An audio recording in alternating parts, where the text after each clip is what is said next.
malaman kung saan ka tutungo.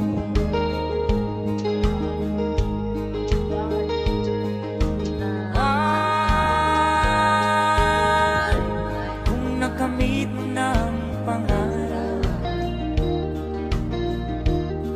di pa rin nasiyahan, nais mo'y madagdagan, limot mo na ang iyong pinagmulan. Ano yan? Papa?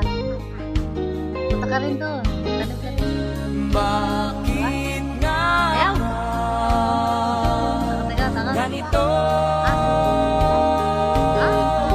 May ahas daw dyan. Ako'y Ahas, sabi niya. kasiyahan. Sabi niya ahas.